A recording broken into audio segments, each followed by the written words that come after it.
I never thought I'd see Karen again, but fate had other plans. Little did that Karen ex forced me to take her back after I became rich. Here's how it all went down. The aroma of freshly brewed coffee wafted through the air as I settled into my favorite corner at the local cafe. I had just opened my laptop, ready to go through my emails and plan my day, when a voice from the past pierced the tranquil atmosphere. "Is that you? Oh my God, it's been forever!" I looked up, and there she was, Karen. My heart skipped a beat. She was dressed in a sharp business suit, her hair perfectly styled, but her eyes still held that wild, unpredictable spark that I remembered all too well. "Hey," I replied, trying to sound nonchalant. "Yeah, it's been a while." Without waiting for an invitation, she slid into the seat opposite me, her eyes scanning me up and down. "I've heard about your recent success. Multi-millionaire now, aren't you?" I took a sip of my coffee, buying myself a moment. "Word gets around, I guess." She leaned in, her voice dripping with a mix of nostalgia and mischief. "I always knew you had it in you. Remember those nights we'd stay up talking about our dreams? I always believed in you." I raised an eyebrow. "Did you? Because I distinctly remember you telling me to give up on my pointless ventures and get a real job." She waved her hand dismissively, her bracelets jingling. "Oh, that was just me being protective. I didn't want to see you get hurt if things didn't pan out." I chuckled. "Protective or skeptical?" She ignored my jibe. "Look, we had some incredible times together, and I've been doing some thinking. Maybe we were too hasty in calling it quits. We could try again." I leaned back, taking in her earnest expression. "Why now, Karen? After all this time?" She hesitated for a moment, then pulled out an envelope from her bag and slid it across the table. "I have something you might want to see." Curious, I opened the envelope. Inside were photos from our past, some of them quite intimate. My heart raced. "What's this about, Karen?" She smirked. "Just a reminder of our time together. It'd be a shame if these got out, especially now that you're in the public eye." I felt a cold chill run down my spine. "Are you blackmailing me?" She shrugged. "I prefer to think of it as an incentive. Take me back and these photos stay between us." I took a deep breath, trying to keep my composure. "You've really sunk to a new low, haven't you?" She leaned in, her eyes cold. "I do what I have to. And right now, I want you back." I stared at her, a mix of anger and disbelief swirling inside me. "I can't believe you'd stoop to this level." She shrugged. "Desperate times call for desperate measures." I thought for a moment, then made a decision. "Fine, I'll take you back, but on one condition." She raised an eyebrow. "And what's that?" I leaned in, my voice firm. "You give me those photos, all of them, and any copies you've made." She hesitated, then nodded. "Deal." I took the photos and stood up, my heart heavy. "I hope one day you realize how wrong this is." She watched me walk away, a triumphant smile on her face, but little did she know I had a plan of my own, and I wasn't about to let her get the upper hand. The next few days were a whirlwind. I reconnected with an old friend, Alex, who now worked in cybersecurity and digital forensics. I explained the situation to him, and he agreed to help me out. "First, we need to make sure she doesn't have any digital copies of those photos," Alex said, as he set up his equipment in my living room. I handed him the photos Karen had given me. "These are the ones she showed me, but who knows if there are more." Alex scanned each photo into his system. "I'll run a reverse image search to see if any of these have been uploaded online. If they have, we'll track them down and get them removed." While Alex worked, I pondered my next move. I couldn't believe I'd let Karen manipulate me like this, but I was determined to turn the tables on her. A few hours later, Alex looked up from his computer. "Good news. None of these photos have been uploaded online, but I did find something interesting." He turned the screen so I could see. It was a series of emails between Karen and someone named Photo Guy 123. They were discussing prices for the photos and potential buyers. "She was planning to sell them," I said, my voice shaking with anger. Alex nodded. "Looks like it, but now that we have this evidence, we can use it against her." I took a deep breath. "I want to confront her, but I want to be prepared." Alex smiled. "Leave it to me. I'll set up a meeting and make sure we have all the evidence we need." The next day, I met Karen at the same cafe where our paths had crossed again. She looked confident, smug even, but I was ready. "Thanks for meeting me," I began. "I've been doing some thinking, and I've decided that I can't be with someone who would blackmail me." She looked taken aback. "What are you talking about?" I slid my laptop across the table and played the emails between her and Photo Guy 123. Her face turned pale. "Where did you get this?" I leaned in, my voice firm. "Doesn't matter. What matters is that I have evidence of your plans to sell those photos. That's a crime, Karen." She looked panicked. I didn't mean to. I was desperate." I shook my head. "That's no excuse, but I'm willing to make a deal. You leave me alone and I won't press charges." She nodded, tears in her eyes. "Okay, I promise." I stood up, feeling a weight lifted off my shoulders. "Goodbye, Karen. I hope you find what you're looking for." As I walked away, I felt a mix of emotions. Relief, anger, sadness. But mostly, I felt free. Free from Karen's manipulations and free to move on with my life. It's like something out of a movie. Can't believe Karen would stoop so low. Good on the protagonist for standing up to her. Have you guys ever had to deal with a manipulative ex? After months of careful precautions, we find ourselves facing an unexpected pregnancy. I thought an abortion would be the solution, but she wants to keep the baby. Now, I'm caught in a heartbreaking dilemma. Here's how it all went down. I, 25-year-old male, had been with my now ex, 23 years old, for a little over 3 months. I always made sure we used lots of precautions when having sex. She was on birth control, and I always used condoms. I wanted to avoid having a child. I have known for a long time that I do not want children. I find them annoying, and they would severely limit my ability to do the things I enjoy: traveling, outdoor activities, etc. Unfortunately for me, my ex didn't have her period when she was supposed to, and it turns out she's now pregnant. She came to me and told me she was pregnant. The first thing I did was suggest an abortion. We don't live in a state where it's legal, so I offered to pay for her flight and hotel and told her I'd be happy to accompany her to get it done. I have a stable job and make good money, so it wouldn't be too much of a financial burden for me. She works as a receptionist and doesn't make a lot, so I figured it would be better for me to pay. That's when she told me she was hoping to keep the baby and that she wanted me to help her raise the child as its father. I have no intention of being a father. Besides my dislike of children, I'm not ready for that. I made it very clear that I didn't want the baby, but she kept insisting that I'd have a change of heart once it's born, and to just try it out. She told me, "I've been thinking a lot about us and the baby. I really believe you'll change your mind once you see our child." I responded, "I've been clear about my feelings. I genuinely don't want to be a father. It's not just about my dislike for children. I'm not ready for that responsibility."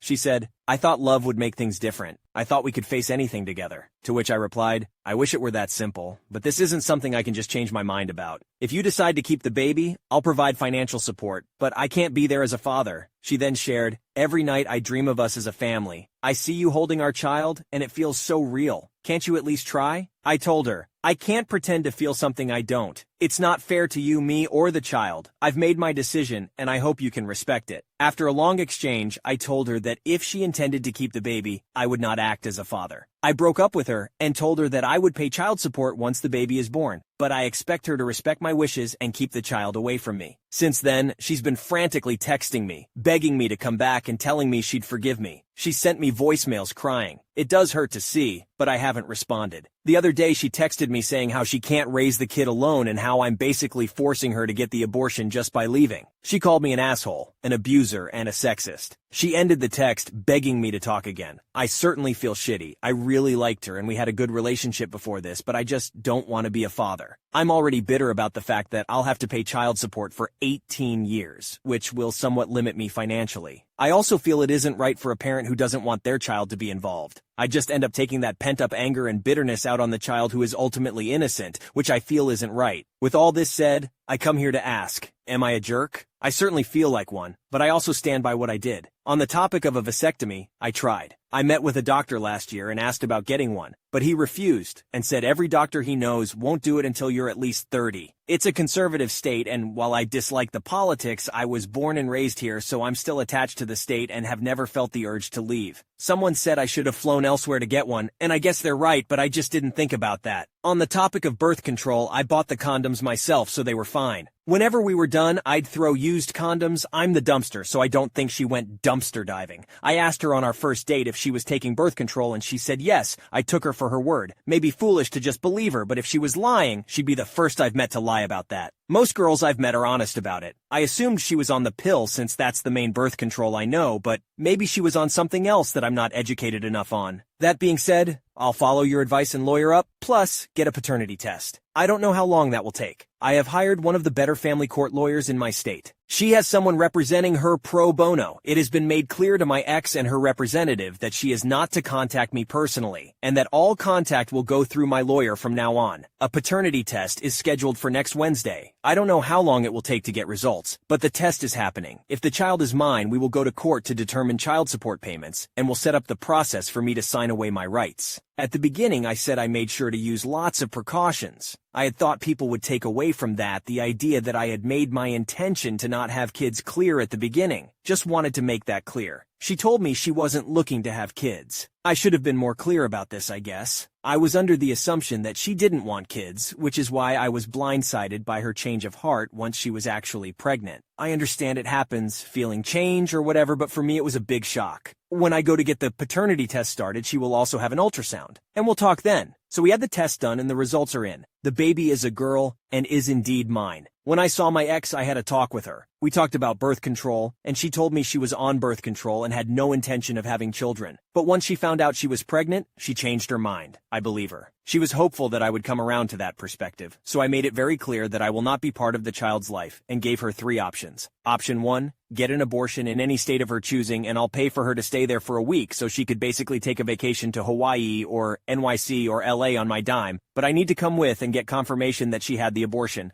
Option 2, put the child up for adoption and I'll pay for all the medical expenses that come with having a child. Option 3, keep the child, and I pay my court-ordered child support, sign away my parental rights, have my name taken off the birth certificate, and have absolutely zero involvement with her or the child beyond my monthly payments. It was a tough conversation, and she didn't take it well. She ended up crying for a while. She kept telling me that I would be a loving and kind dad, asking me to try fatherhood and think about how well our relationship was going before this happened, and to imagine our future together with a daughter. I told her I'm still firmly against fatherhood, and she was devastated. She refuses to get an abortion, but is scared to be a single mother at 23, even though she wants the child. She told me that if I'm with her during the birth, see and hold the child, but still feel nothing for the baby, after all, that then she will consider adoption. She also said if I change my mind about fatherhood, she will be waiting with open arms to enjoy parenthood together as a loving family, and would hope I'd propose. I have made it very clear I don't want any involvement. I'm not sure what I should do since I would prefer for the baby to be put up for adoption rather than have to pay child support for 18 long years.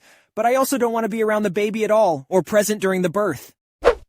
Well, it's important to approach the situation with empathy and understanding. It seems like both parties had different expectations and desires regarding parenthood. While it's true that engaging in sexual activity carries the risk of pregnancy, it's also important to respect an individual's decision regarding their own reproductive choices. It's crucial to have open and honest communication about contraception and future plans before engaging in sexual activity. There are permanent contraceptive options available for individuals who are certain they do not want to have children. It's essential to prioritize consent and mutual agreement when it comes to such life-altering decisions. Being best friends with someone since childhood often means sharing dreams and future plans. But what happens when your best friend, who you've known since elementary school, persistently envisions you as his future wife, despite your clear orientation as a lesbian and specific life choices? It's a precarious situation that I found myself in, and here's how it all went down. I've been best friends with this guy, who we'll call Ben, since we were both in elementary school. Our parents are close and have always fostered our friendship. As we got older, they encouraged a romantic relationship between us.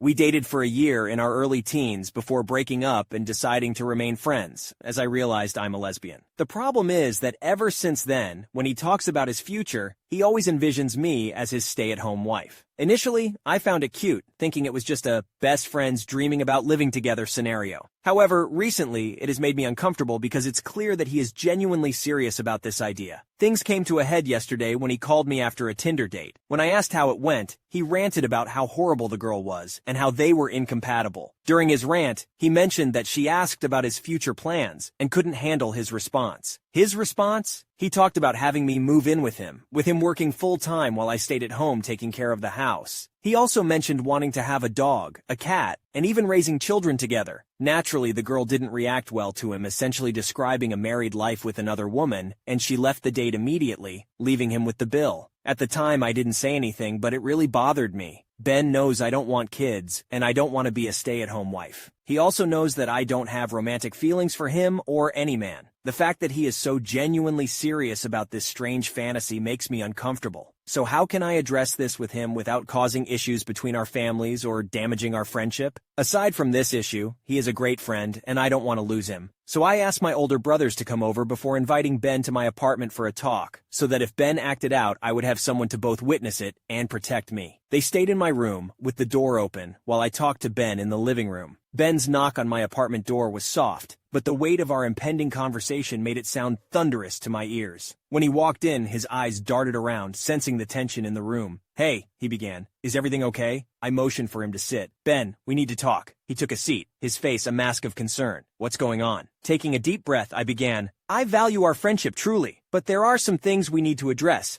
Our visions for the future, they don't align. He looked puzzled. What do you mean? You know I'm a lesbian, and I've always been clear about not wanting kids. Yet you talk about a future where I'm essentially your stay-at-home wife, raising your children. He interrupted, a hint of defensiveness in his voice. I never said we'd be married or have kids together. I just thought we'd live together, and you'd help with my kids. That's the thing, Ben, I countered. That's still envisioning a life where I'm in a couple-like situation with children, and I've told you I don't want to raise kids. Not yours, not anyone's. He took a moment, processing my words. So, what are you saying? I sighed. I think we need to take a step back from our friendship. It's not healthy for either of us. His eyes searched mine. Are you ending our friendship? Yes, I replied, my voice firm but gentle. However, that was a mistake on my part, as he lost control. He didn't say anything in response, but he slapped me across the face and roughly shoved me off the couch. Having my brothers present turned out to be a good decision, as they intervened before he could do anything else. I went into my room and locked the door while they made him leave, just in case he tried anything else. My brothers successfully got him out, and after I blocked him on all platforms, we spent the rest of the night playing video games to distract myself from the situation. The next day, the first thing I did was inform his mom about what had happened. He had slapped me hard enough to leave a handprint on my face, so all it took to make his family believe me was sending a picture with my explanation. His mother was appalled at his behavior and expressed her disappointment, stating that she didn't raise her son to act that way. She assured me that I shouldn't worry about him anymore, and that she and his dad would address the situation. So far, he has left me alone. Our mutual friends haven't had any contact with him since they found out about what happened, and life is continuing as normal. Any sadness I initially felt about losing a friend disappeared the moment he became physically aggressive. Your friend's behavior was indeed creepy, and it's a good thing you were able to see his true colors so quickly. Can you imagine what would have happened if you had continued to live with a guy who has a tendency to resort to violence? You definitely made the right call.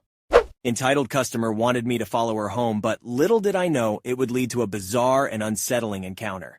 As a garden nursery worker, I never expected a simple sale to turn into a strange demand. Here's how it all went down. This incident occurred a few days ago, and I'm still in disbelief. I work at a garden nursery, which has a decent size with a shop in the middle and outdoor plants on benches and racks surrounding it, along with a car park. On that day, a lady in her 60s and her brother arrived at our nursery. It was an ordinary day at the nursery when a car suddenly drove right through our rows of plants. Our driveway stretches for about 100 meters, and it was surprising to see someone use it in such a manner. The owner was taking his usual stroll along the driveway when they honked aggressively at him. "Hey, what do you think you're doing?" the owner shouted, clearly taken aback. The lady from the car rolled down her window, her face red with anger. "You sold me a dead tree. I was told it would sprout, and it hasn't." The owner, trying to keep his calm, responded, "Ma'am, I'm sure there's an explanation. Let's discuss this calmly." Ignoring his plea, the lady parked the car, and her brother stepped out, heading straight for me. "Hey, how much for this plant?" He pointed at a fresh sapling. "That's $1.20, I replied. "Can you give it for $1.10? He asked, trying to haggle. "We only offer discounts on older plants," I explained. He looked me up and down, his gaze a bit too probing. "You work here full-time? You study? Got a family?" I felt a bit cornered, but kept my composure. "Yes, I work here." "No, I don't study," I replied, deliberately leaving out any details about my family. The day had started off like any other, but their visit certainly added an unexpected twist. Finally, I managed to get rid of him and continued my rounds, checking if any plants needed watering. That's when the lady spotted me from about 80 meters away and started yelling. Some customers do this, and I usually go to them, although it annoys me that they treat me like a dog. Maybe they have mobility issues, making it difficult for them to walk. In this case, the lady barely spoke English and rambled on about something. I asked her to repeat herself several times before finally understanding that she wanted to buy a tree. It was a big, weeping cherry tree, 2 meters tall, including the pot, which contained 90 liters of soil and was quite heavy. I informed her of the price and walked with her to the shop, where I asked if she wanted the tree delivered. Our nursery has a delivery truck that goes out once a week, but we don't offer free deliveries. The delivery fee is minimal, covering the cost of fuel and the driver's time. However, she declined the delivery option and pointed at her SUV, saying, "My car, my car." I thought to myself that there was no way the tree and the massive pot would fit in her car, but I went along with it and processed the sale. I fetched a tree trolley and brought the tree to her car. Surprisingly, she got into the back seat while her brother was in the driver's seat. So I asked her,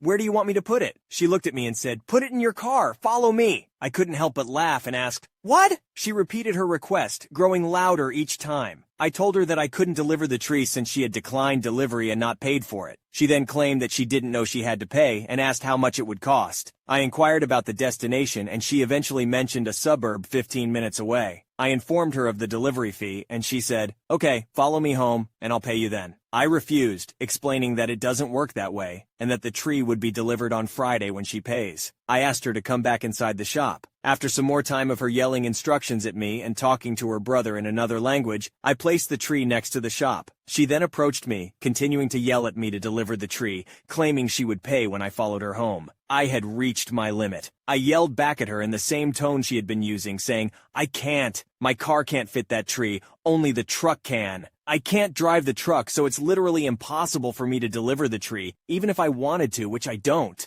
After a bit more back and forth, she finally realized that it wasn't going to happen. It turned out that she and her brother had this strange aversion to interacting with female staff members. When I took her inside, she refused to talk to the other owner, who is a female, at the register. I explained the situation to the owner and told her that the lady needed to arrange for delivery. As I was about to walk away, the lady screamed at me saying, "Excuse me." I turned around and snapped back at her saying, "She will take your delivery details. She will assist you." The lady simply walked back to her car and they started driving away. We hadn't received any delivery payment, contact number, address, or even a name.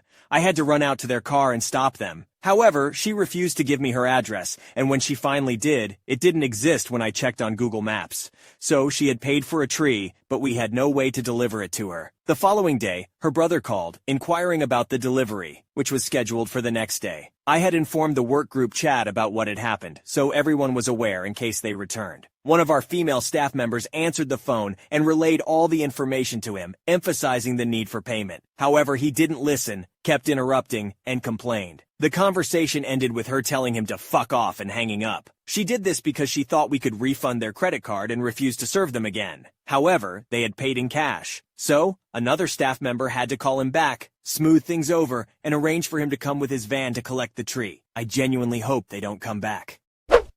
By sharing this story, it's important to remember that the customer is not always right. It's crucial to stand up for yourself and not let customers like this treat you as anything less than deserving of respect. Remember, you are not trash, and you deserve to be treated with dignity and kindness. Keep up the great work, and don't let encounters like these discourage you. If you enjoyed today's stories, check out the other videos on your screen now. Submit your own stories at you'rethejerk.com. Subscribe now, or you're definitely the jerk.